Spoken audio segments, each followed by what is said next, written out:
샬롬. 지난 한 주간 평안하셨습니까? 오늘은 5월의 마지막 주일, 5월 28일입니다. 이 시간 교회 소식을 전하겠습니다. 이제 6월 1일 목요일 새벽 5시 30분에 월삭 새벽 기도회를 갖도록 하겠습니다. 장소는 본당입니다. 또 오는 금요일 금요 기도회 때는 조지아 박상준 정시의 선교사님께서 선교 보고를 해주시겠습니다. 함께 기도하는 시간도 갖겠습니다. 다음 주일에는 성찬 예식이 있습니다. 소망부 모임이 있고 또 구역장 모임이 있습니다. 정서적으로 건강한 제자 훈련 1기가 드디어 종강합니다. 5월 31일 수요일 종강하도록 하겠습니다. 토요 성경대학 빌립보서 6월 3일 오전 9시에 개강합니다. 지금 소망부 대신방이 진행 중에 있습니다. 성경 천동 운동입니다. 성경 천동 운동 박성영 권사님, 최호랑 권사님 참여하셨습니다. 6월 25일 오후 1시에는 본당에서 행복한 구역 발표회를 갖도록 하겠습니다. 입원하신 교우들이 있습니다. 입원하신 교우들 김혜정 권사님 신촌 연세병원에, 정민자 권사님 강북 삼성병원에, 조옥화 권사님 여의도 성모병원에 입원 중입니다. 위하여 기도해 주시기 바랍니다. 결혼 소식이 있습니다. 강원도 장로님 김영경 권사님의 장남 강미듬 청년, 송은서 청년 6월 6일 화요일 낮 12시 30분 장소는 방배동 누리시아 아모르 홀입니다. 가셔서 많이 축하해 주시기 바랍니다. 그리고 이제 6월부터 우리 교회는 청파 우리 동네 연구소라는 사역을 시작합니다. 청파 우리 동네 연구소는 우리 청파동 교회가 지역사회를 더 잘 섬기기 위해서 하는 사역입니다. 주보의 광고를 참고하시고 많은 기도 부탁드립니다. 나머지 광고는 주보를 참고하시고 이제 찬송가 478장을 함께 부르시겠습니다.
이 시간 주시는 하나님의 말씀은 창세기 2장 4절부터 8절까지의 말씀입니다. 이 말씀을 제가 받들어 봉독하겠습니다.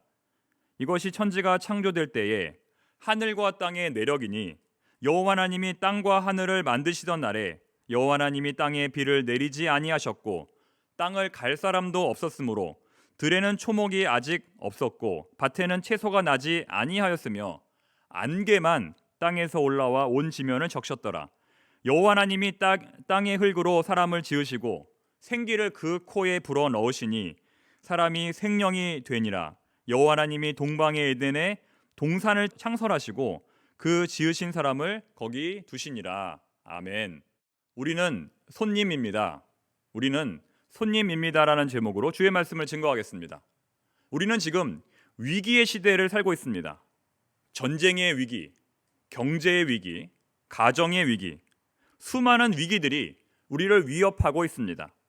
그런데 그 위기들 중에서도 가장 큰 위기는 바로 환경의 위기입니다. 왜냐하면 환경이 살아야 나라도 살고 가정도 살고 교회도 살 수 있기 때문입니다. 무엇보다 우리 자신이 살 수 있습니다. 환경 문제는 다음 세대를 위해서 어쩔 수 없이 선택해야 하는 문제가 아니라 바로 지금 여기 있는 저와 여러분을 위해서 지금 당장 꼭 해결해야 할 문제입니다.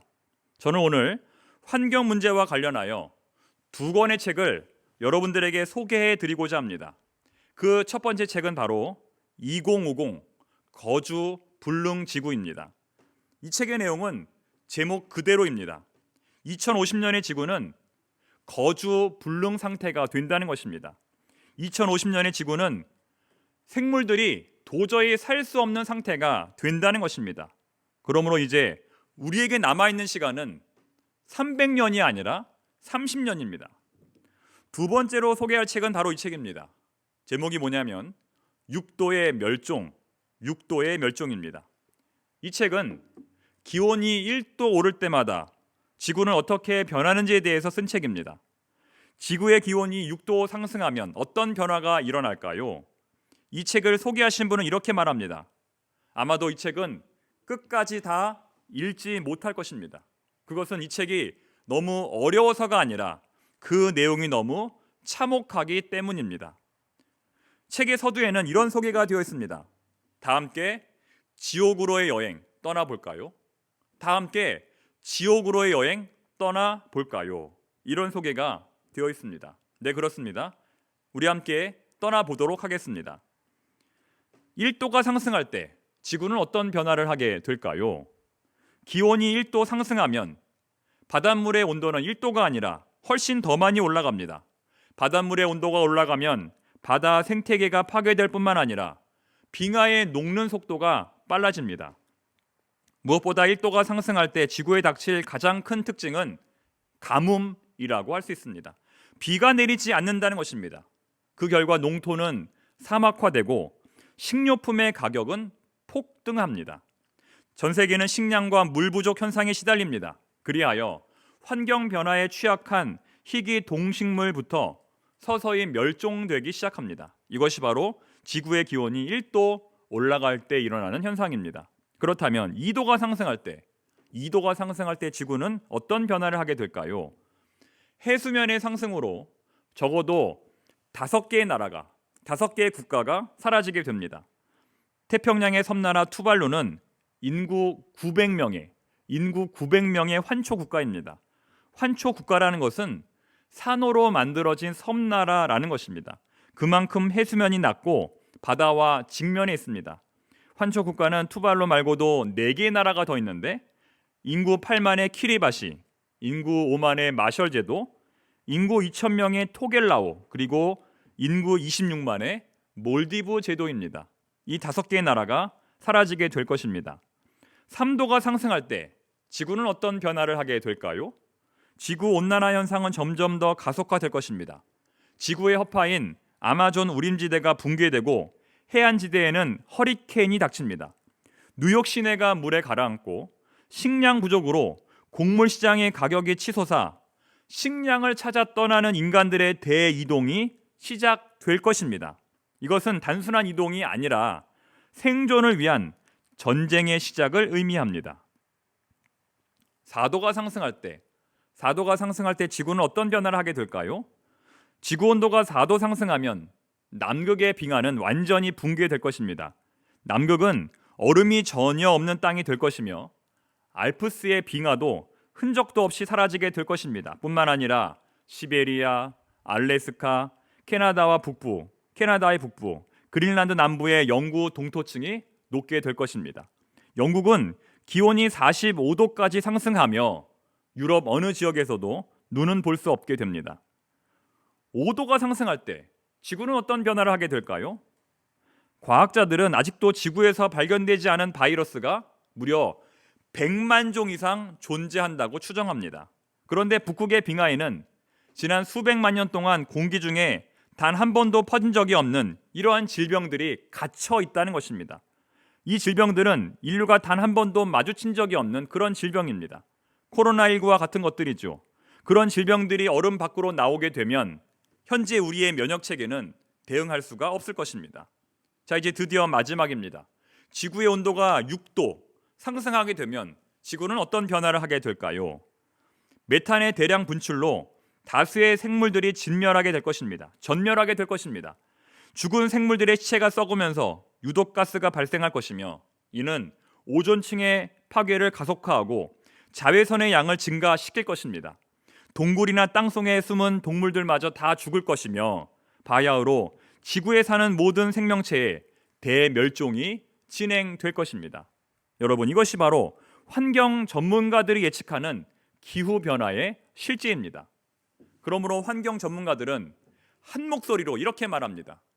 수단과 방법을 가리지 말고 무슨 방법을 써서라도 탄소 발생량을 줄이라. 그렇습니다. 우리는 어떻게 해서든지 탄소 발생량을 줄여야 합니다.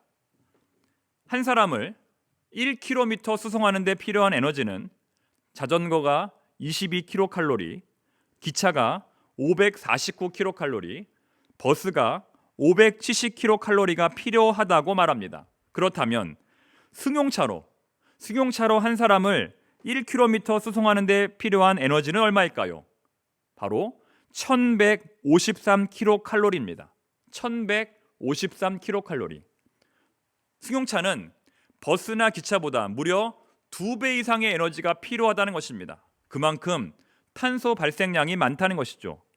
이것이 바로 전문가들이 자전거를 추천하고 대중교통을 권하는 이유입니다. 여러분, 할 수만 있다면 승용차 이용을 최소화하시기 바랍니다. 하지만 어떤 사람은 이렇게 말할지도 모르겠습니다. 이미 늦었습니다. 환경이 회복되기에는 이미 늦었습니다. 자, 맞습니다. 어쩌면 이미 늦었을지도 모릅니다. 지금부터 우리가 아무리 애를 쓴다 할지라도 지구의 멸망은 이미 예견되었을지도 모릅니다. 하지만 그럼에도 불구하고 그렇다 하더라도 우리는 이 길을 가야 합니다. 나 혼자라도 이 길을 가야 합니다. 가장 확실한 것은 우리조차 여기서 포기하고 마음대로 살면 안 된다는 것입니다. 우리 하나님을 믿는 성도들은 희망이 없더라도 그 길을 가는 사람들입니다. 인류의 역사는 그런 사람들에 의하여 이루어졌습니다. 환경 문제는 하나님의 명령과 직결됩니다. 환경 문제는 하나님의 말씀과 직결됩니다. 창조 세계를 다스리고 정복하라는 하나님의 명령과 이 환경 문제는 불가분의 관계라는 것입니다. 그런데 그동안 교회는 이 문제에 대해서 적극적이지 않았습니다. 환경 문제 해결을 위한 적극적인 행동을 하지 않았습니다. 그러나 이제는 해야 합니다. 교회는 지역사회에서 환경 문제 해결에 가장 앞장서야 합니다. 하나님이 만드신 이 피조 세계를 가장 잘 관리하는 공동체가 되어야 합니다. 예배를 드리듯이 쓰레기를 줄이고, 기도를 하듯이 분리수거를 하고, 말씀을 묵상하듯이 에너지 사용을 최소화해야 할 것입니다. 이런 말이 있습니다. 한번 보십시오. 지구는 우리의 피로를 채우기 위해서는 충분하지만 우리의 욕심을 채우기 위해서는 너무나 불충분하다. 여러분 어떻습니까? 정말 그렇지 않습니까? 사람의 욕심을 채우기 위해서는 지구가 몇 개라 하더라도 부족하다는 것입니다. 가장 늦게 초대받은 손님. 오늘의 본문은 하나님의 창조 사건 중 인간 창조에 대한 내용을 기록하고 있습니다. 인간의 창조와 다른 피조물의 창조는 무엇이 다를까요? 인간의 창조는 진정 다른 피조물의 창조보다 더 나은 것일까요? 우리는 지금까지 그렇게 믿으며 살아왔습니다. 그 결과 인간은 다른 피조물들을 함부로 대하고 함부로 파괴하며 살아왔습니다. 그러나 오늘 본문을 보시면 오히려 우리 인간은 하나님이 창조하신 세상에 가장 늦게 초대받은 손님입니다. 왜냐하면 하나님께서는 인간을 제일 마지막으로 그 동산에 초대해 주셨기 때문입니다. 초대받은 손님에게는 윤리가 있습니다. 초대받은 손님에게는 법도가 있습니다. 자기 마음대로 주인의 집을 난장판으로 만들어서는 안 됩니다. 만약 여러분의 집에 어떤 손님이 찾아왔는데 그 손님이 함부로 집안을 난장판으로 만든다면 여러분은 어떻게 하시겠습니까? 더 이상 그를 손님으로 인정하기가 어려울 것입니다. 죄송하지만 이 집에서 나가 주십시오. 이렇게 말하게 될 것입니다. 그런데 우리 인간은 오늘날 그런 무례한 손님처럼 지구에서 살고 있다는 것입니다. 하나님은 인간을 제일 마지막에 이 동산에 초대해 주셨는데 마치 인간은 자신이 지구의 주인인 것처럼 지구를 함부로 다루고 오염시키며 살고 있습니다. 우리 인간에게 필요한 것이라면 무엇이든지 실행하며 살아왔습니다. 특히 무생물에 대해서는 더욱 무자비했습니다. 그러나 이 지구에 진정 살아있지 않은 것이 있을까요? 예를 들면 산은 죽은 존재가 아니라 살아있는 존재입니다. 그것이 비록 인격적인 유기체는 아니지만 산은 생명을 품어주고 물을 저장하며 숲을 만들어 지구 생태계를 유지하는 그런 역할을 합니다. 강 또한 마찬가지입니다. 강 역시 생명을 품어주고 풍요롭게 만듭니다. 바다도 그러하며 갯벌 역시 그러합니다. 그것들은 어머니의 품처럼 우리 어머니의 품처럼 온갖 생명들을 자신의 품에 안아 잉태하고 양육하며 성장시킵니다.